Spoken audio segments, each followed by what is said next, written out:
Hello and welcome. You're watching Inside the Gati project on Times Now. I'm Hina Gambhir. Over the next 30 minutes, we will try to decode for you NDA government's ambitious 100 lakh crore Gati Shakti national plan for multimodal connectivity that was unveiled by Prime Minister Narendra Modi earlier this week. The industry has called it a transformative move. It aims to bring technology closer to the infrastructure sector. It aims to improve the execution of infrastructure projects in our country. It also aims to end red tapeism. Not just that, the idea is also to make the process quite efficient from the announcement of the project to its inauguration. Too many objectives, right? So how will this really happen? Let's find out.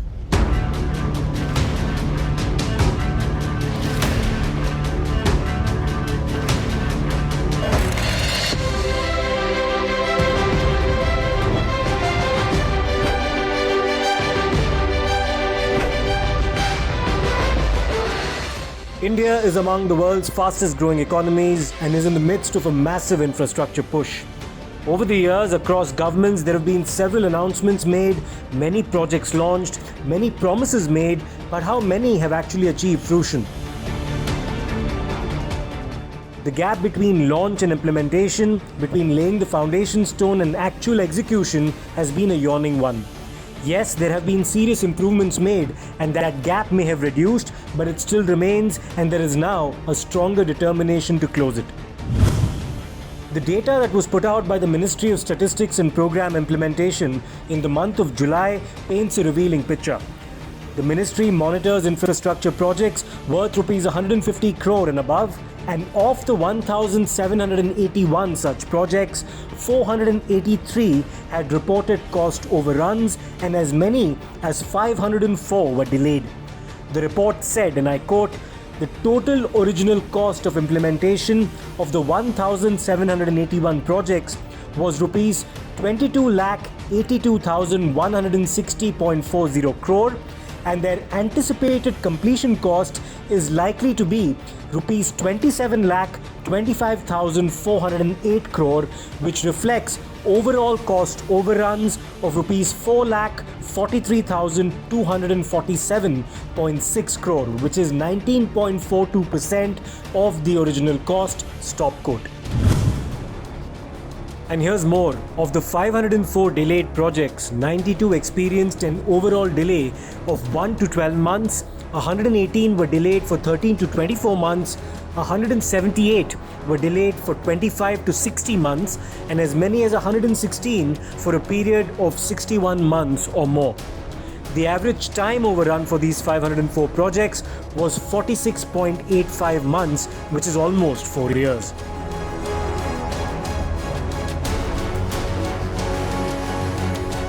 Several reasons were cited for these delays as well as overruns. These included issues with regards to the grant of clearances, land acquisition problems, lack of infrastructure support, linkages, project financing issues, supply of equipment on time, and even the lockdowns due to the COVID-19 pandemic. Many of these problems were also logistical in nature. Supply chain issues and the costs associated with them have been a serious problem. The Confederation of Indian Industry, in association with Arthur D. Little, had stated that logistics costs in India in supply chains were about 14% of the GDP. This figure, according to the report, was around 8 to 10% in the United States and Europe and around 9% in China. The global average is known to be around 8%. According to the report, India's competitiveness in this regard has been impacted. The report says that even though countries like Thailand and Vietnam have higher logistics costs, around 16 to 17% of the GDP, their competitiveness is better. Hence their higher ranking on the World Bank Logistics Performance Index, which incorporates various factors such as customs, infrastructure, international shipments, logistics competence, tracking and tracing, and timeliness. It is in this context that the launch of PM Gati Shakti National Master Plan for Multimodal Connectivity assumes significance. The initiative is aimed using digital technology to ensure better synergy between various government departments and ministries in the execution of infrastructure projects, provide connectivity for movement of people, transport and goods and services, also improving last mile connectivity for infrastructure and reducing travel time. PM Gati Shakti brings together as many as 16 ministries to promote greater infrastructural connectivity and also projects involving state governments. Some major infrastructure initiatives that will fall within the PM Gati Shakti's ambit are Bharatmala, Sagarmala, ports, inland waterways, and also several economic zones that cover textile and pharmaceutical sectors, defense and industrial corridors, among others. ये समय भारत की आजादी के 75 वर्ष का है, आजादी के अमृत काल का है। आत्मनिर्भर भारत के संकल्प के साथ हम अगले 25 वर्षों के भारत की बुनियाद रच रहे हैं। पीएम गति शक्ति नेशनल मास्टर प्लान भारत के इसी आत्मबल को, आत्मविश्वास को, आत्मनिर्भरता के संकल्प तक ले जाने वाला है। ये नेशनल मास्टर प्लान 21वीं सदी के भारत को गति शक्ति देगा। नेक्स्ट जनरेशन इंफ्रास्ट्रक्चर और मल्टी मॉडल कनेक्टिविटी को इस नेशनल प्लान से गति शक्ति मिलेगी। इंफ्रास्ट्रक्चर से जुड़ी सरकारी नीतियों में प्लानिंग से लेकर एग्जीक्यूशन तक को ये नेशनल प्लान गति शक्ति देगा। सरकार के प्रोजेक्ट्स तय समय सीमा के भीतर पूरे हों, इसके लिए ये गति शक्ति नेशनल प्लान सही जानकारी और सटीक मार्गदर्शन करेगा। गति शक्ति के इस महाअभियान के केंद्र में हैं भारत के लोग, भारत की इंडस्ट्री, भारत का व्यापार जगत, भारत के मैन्युफैक्चरर्स, भारत के किसान, भारत का गांव। ये भारत की वर्तमान और आने वाली पीढ़ियों को 21वीं सदी के भारत के निर्माण के लिए नई ऊर्जा देगा। The initiative combines several features. It will guide ministries, the various departments and state governments as well as private sector stakeholders for the establishment of economic zones and connectivity infrastructure. It will evolve norms that will become the basis for examination and eventual approval according to the National Master Plan. It will also look into the steps that need to be taken for reducing logistics costs or using alternative fuel or rationalizing taxes as well as effective means of transporting bulk goods or raw material. The Honorable Prime Minister in 2019 gave us his vision how we should integrate all the planning done by different ministries within the central government, all the states, all the local bodies, and come up with a well thought of, well designed, technological based solution which will integrate all the projects that are being undertaken and the data mapping the landscape of the entire country so that infrastructure projects can be better designed, more effectively designed, costing can be brought down, overruns of time and cost can be controlled. Timely completion will mean that people will get the benefit of these projects. Therefore, there is an opportunity benefit, all of which will ultimately lead to transparency. Integral, comprehensive working will lead to faster execution of projects, faster approval systems. It will lead to efficiency in implementing these projects. Lower costs will lead to our ability to do more projects, and the summation of all of this will be ease of doing business for those who carry out business in India and ease of living for 130 crore Indians. जिस तरह से कोई एक project को अगर approve करने के कई 4, 5, 6, 7, 8 डिपार्टमेंट्स होते हैं, फिर सेम अलाइनमेंट में दूसरे प्रोजेक्ट को अप्रूव करने के लिए 6, 7, 8, 9 डिपार्टमेंट लग जाए, इसके बजाय किस तरह से सब चीज़ें साथ हो सके ताकि एक इंटीग्रेटेड लॉजिस्टिक्स का सिस्टम बने, ये उसकी मूल अवधारणा है। और ये अपने देश में अत्यंत ज़रूरी है, क्योंकि हमारे देश में लॉजिस्टिक्स की कॉस्ट काफ़ी ज़्यादा है कंपेयर टू अदर कंट्रीज़। आप सब जानते हैं जीडीपी का 13% के आसपास हमारी लॉजिस्टिक्स की कॉस्ट आती है। उसको कैसे कम किया जाए, वो कम होने से देश में गुणवत्ता बढ़ेगी, कॉम्पिटिटिवनेस आएगा और एक आम नागरिक के लिए जो कॉस्ट होती है वो कॉस्ट कम होएगी। ये सब सोच के एक वर्ल्ड क्लास इंफ्रास्ट्रक्चर की तरफ बढ़ना, कॉस्ट कम होना, लॉजिस्टिक्स की कॉस्ट कम होना, इन सब चीज़ों को ध्यान में रखते हुए गतिशक्ति का प्रारूप बनाया गया है। रेलवे की तरफ से इसका महत्वपूर्ण योगदान रहेगा। रेलवे के साथ नेटवर्क फाइबर, इंटरनेट का जो ऑप्टिकल फाइबर है वो पूरा फाइबर नेटवर्क उसके साथ जाए। और सबसे बड़ी बात, रेलवे के जो गुड्स का कार्गो का ट्रैफिक है उसमें मल्टी मोडल कार्गो टर्मिनल कैसे बने, सबसे बड़ा कंट्रीब्यूशन रेलवे की तरफ से रहेगा, multi modal cargo terminals. The PM Gati Shakti, which is a 100 lakh crore project, involves the establishment of an empowered group of secretaries to formulate and approve any changes in the master plan. This includes the secretaries of the Ministry of Railways, Roads and Transport, Civil Aviation, Coal, Chemicals and Fertilizers, as well as others. An integrated multimodal network planning group will be in charge of integrating various proposals and assisting the empowered group of secretaries. All data inputs would be mapped in the master plan developed by the Bhaskaracharya National Institute for Space Applications and Geoinformatics, which includes a comprehensive database that monitors each project under each ministry, their timelines, status, progress, and completion across the country. Each ministry will be given a separate ID to access the system and update their respective inputs, and geospatial data for each participant in this initiative will be developed using the latest satellite imagery as well. Simply put, the Gati Shakti project will create a geospatial digital platform through which all the stakeholders will be able to get real-time updates about any particular project. But will it be as simple as it sounds? Well, here's what the experts have to say about the challenges that need attention.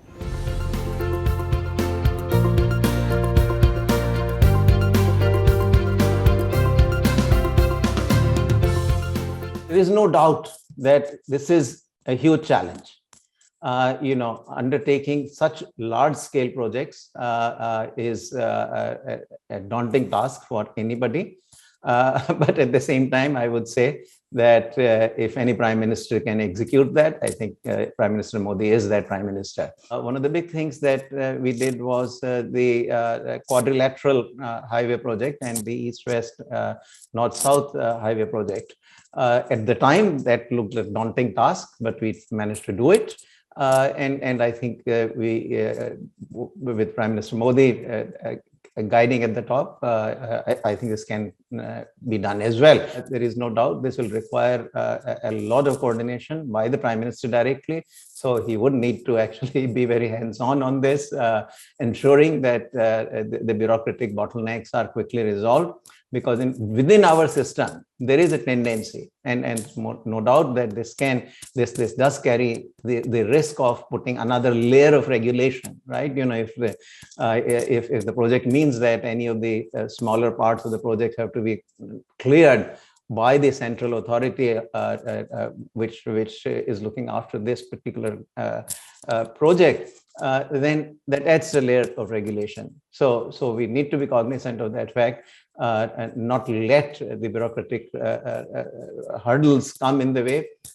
And as I said, Prime Minister will need to be very hands-on. The three challenges actually follow from the opportunity. It is not going to be easy to do these three things. For example, continuous monitoring. So mechanisms will have to be created where the interaction is institutionalized to some extent. If there is just a dashboard out there, it may not occur by itself. So some institutional mechanism will be have to still be created where there is some formal interaction, maybe once a year, maybe, as I said, every 6 months or whatever. The second, the part where I said the people have the opportunity to see, the general public, NGOs, so public representative, one thinks of NGOs who are interested in their welfare. There's maybe local where the project is being instituted, etc. Again, from my experience, there are just as an illustrative example, if 100 suggestions are received, 90% of those are kind of useless. Generally, about 10% are good, and about 1/10 of those who are worth looking at actually are implementable and doable. So what do I mean by that? What it means is that there has to be some mechanism again for looking through, examining these suggestions and selecting those who are who can in principle be implemented. That is a challenge. So that's the second challenge.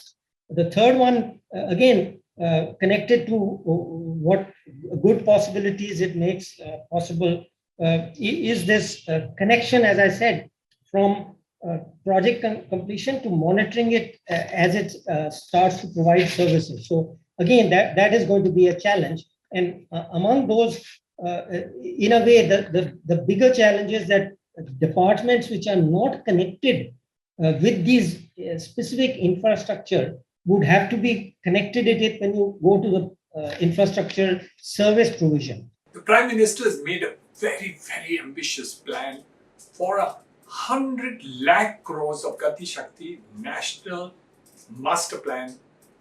This is certainly one of the most ambitious targets of the Prime Minister. Talked about the $5 trillion economy to be achieved. In order that something like that to be achieved, certainly he needed to put this kind of master plan as a master stroke in order to do it. What does it entail? Roads, railways, water transport, multi-modal transport, airports, all the other infrastructure that our country is going to do, which will bring down the cost of transportation. And transportation of goods makes a very efficient economy that is going to take place. The multiplier effect of all this is going to be able to increase employment and also raise the GDP growth to maybe 12 to 14% per annum once the takeoff takes place. So I think this is something which is tremendous and we look forward to it. What we have faced, one of the key problems is that, bureaucracy doesn't take decisions in time because it's afraid that there'll be a lot of corruption cases and so on, which has been seen in the past. So I think somewhere, bureaucracy has to work faster because without that, without the human element, even if we have computer coordination and so on, the human element is very important. Secondly, we need to plan better.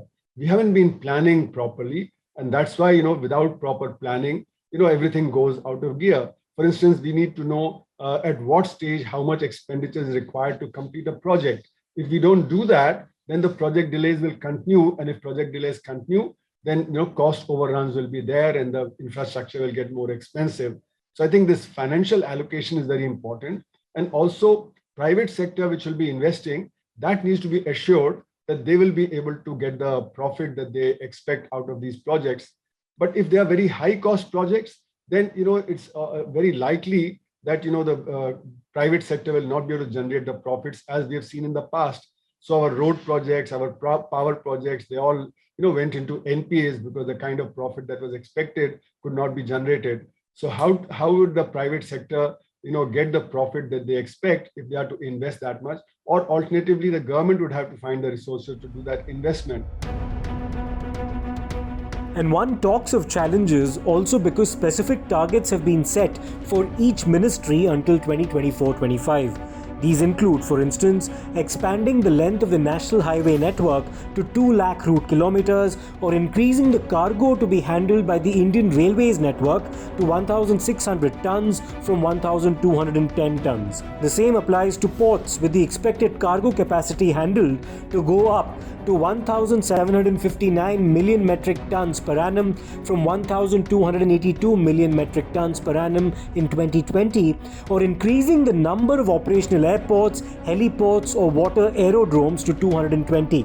For the Ministry of Petroleum and Natural Gas, one of the targets is to connect all the states with the trunk natural gas pipeline network by 2027. The Power Ministry has been tasked with significantly expanding the length of the transmission network. There's also an emphasis on increasing India's renewable energy capacity and all villages to be connected with 4G mobile connectivity by 2022. Targets have also been laid out for other ministries as well. The number of mega food parks and agro-processing centers is set to go up to around 197, doubling fishing exports as a matter of priority. So is establishing defense corridors or setting up more electronics manufacturing clusters, pharmaceutical and medical device clusters, textile parks, and as many as 11 industrial corridors. There are big plans, but will these overcome the implementation hurdle that projects of the past have run into? The PM Gati Shakti initiative has been launched to ensure these hurdles are overcome. We will wait and see.